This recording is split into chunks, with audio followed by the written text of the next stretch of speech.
Good morning class, कैसी हो आप?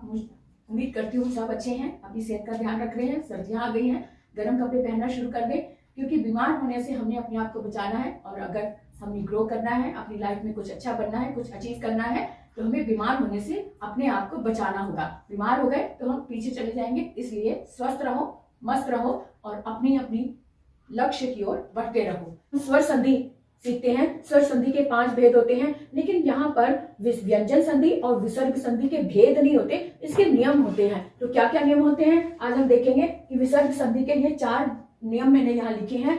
पहला सत्व, दूसरा उत्व, तीसरा रत्व और चौथा है विसर्ग लोभ। तो इनका क्या मतलब है, ये कैसे सॉल्व करते हैं, आज हम इस पर विस्तार से बात कर रहे हैं। इससे पहले की वीडियो में मैंने सत्व और उत्व के बारे में बताया था, इसकी लाइव क्लास भी दी थी। तो लाइव क्लास में भी सत्व और उत्व के बारे में विस्तार से बताया था। आज फिर से मैं थोड़ा सा इसका परिचय में दे दूं कि सत्व नियम क्या है, विसर्ग संधि में सत्व क्या है। सत्व का मतलब जैसे कि स लिखा हुआ है, यानी कि स या फिर श हो जाता है, विसर्ग का स या श हो जाता है। ये नियम मैंने यहाँ पे 2 उदाहरण दे दिए हैं, जैसे कह, चौराहा। यहाँ पर ये नियम होता है कि विसर्ग से पहले यदि ह्रस्व अ हो, सिर्फ ह्रस्व अ हो, दीर्घ की कोई बात नहीं हो रही है यहाँ पर।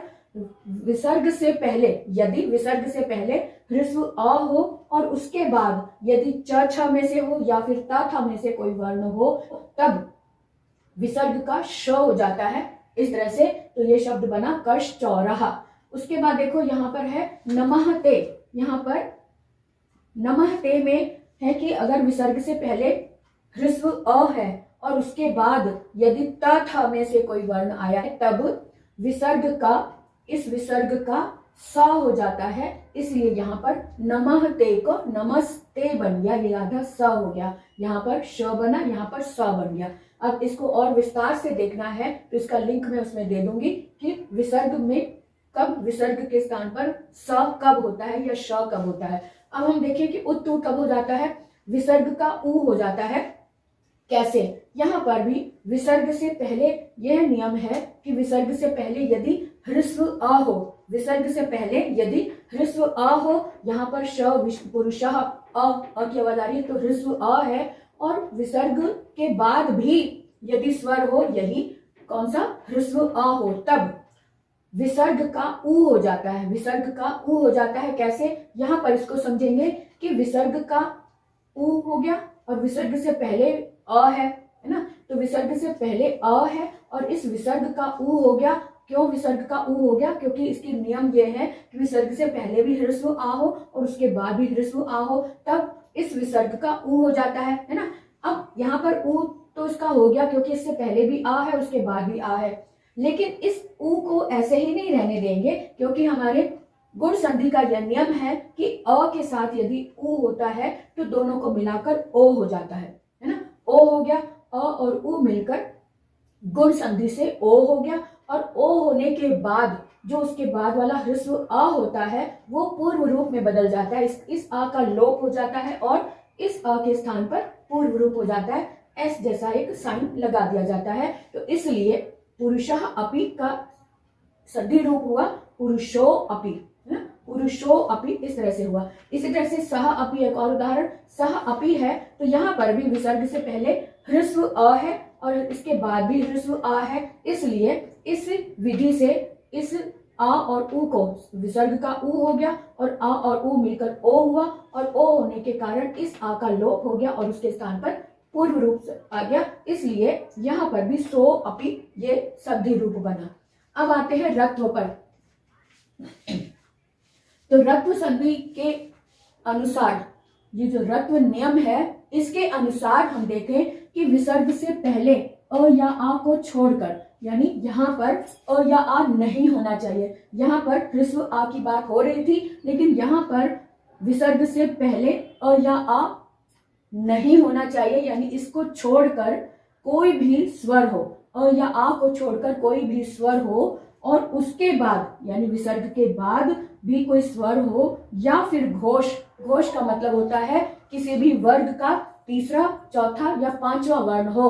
तो यहाँ पर भी वही बात हो रही है, तीसरा, चौथा या पांचवा वर्ण हो, या फिर य र ल व ह में से कोई भी वर्ण हो, तब विसर्ग का र हो जाता है, तब विसर्ग का र हो जाता है।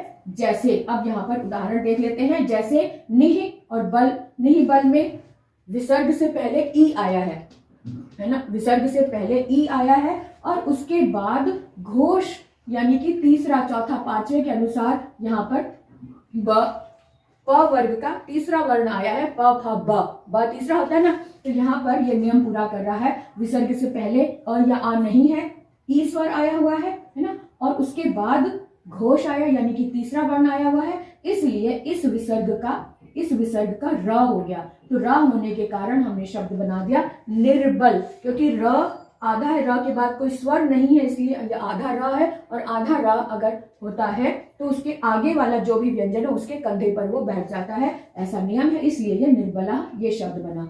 अब दूसरा भी है शिशु हसती।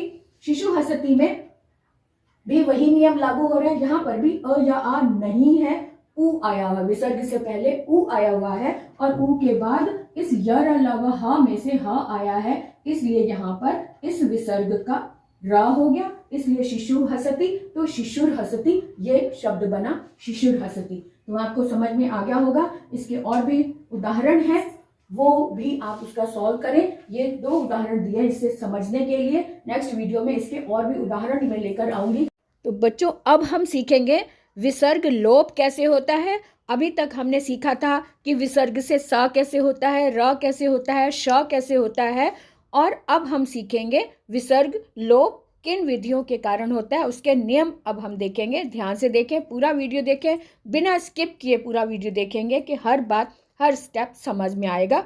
तो देखते रहें आज का वीडियो, विसर्ग लोप कैसे होता है। विसर्ग संधि के अंतर्गत हम सीखेंगे विसर्ग लोप कैसे होता है ना। लोप मतलब विसर्ग गायब हो जाता है, कैसे, इसका नियम लिखा है।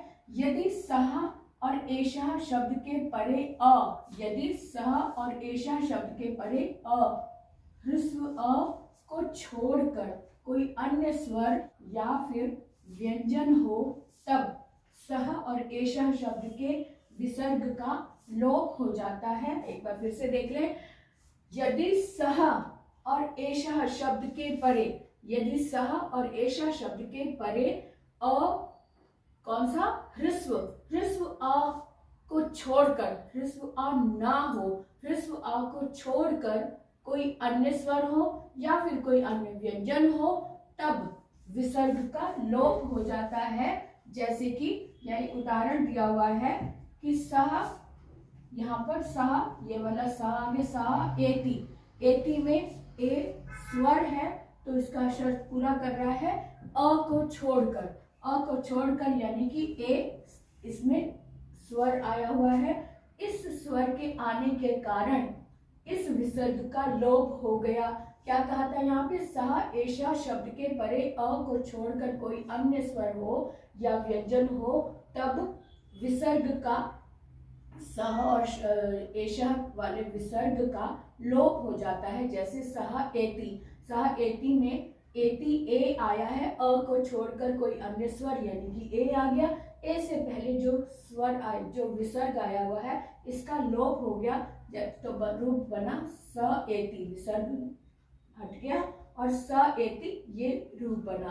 अब दूसरा उदाहरण भी देख ले, सह गच्छति यानी कि सह में विसर्ग लगा हुआ है और इस नियम के आधार पर यहाँ पर विसर्ग के परे कोई अ को छोड़कर कोई भी स्वर हो या फिर व्यंजन हो, तो यहाँ पर ग व्यंजन आया हुआ है, इसलिए इस व्यंजन के कारण इस विसर्ग का लोप हो गया और शब्द बना स गच्छति, ये रूप बना स गच्छति। ठीक है, तो इसको भी हमने अच्छे से समझ लिया आज।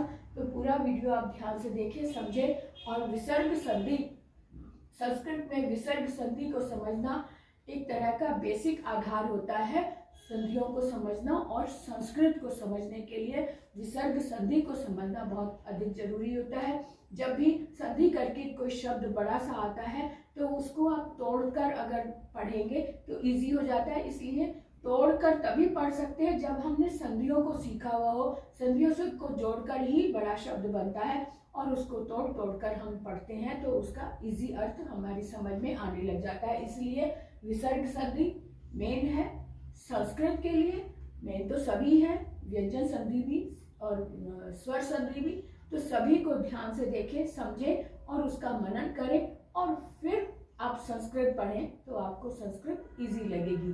तो आज के लिए इतना ही, फिर मिलेंगे अगली कक्षा में नए टॉपिक के साथ। आप भी अपना टॉपिक दे सकते हैं। आपके पास कोई टॉपिक है जो आपको समझ नहीं आया तो आप कमेंट में लिखें या चैट करें, आपको उत्तर जरूर मिलेगा। तो आज के लिए जय राम जी की।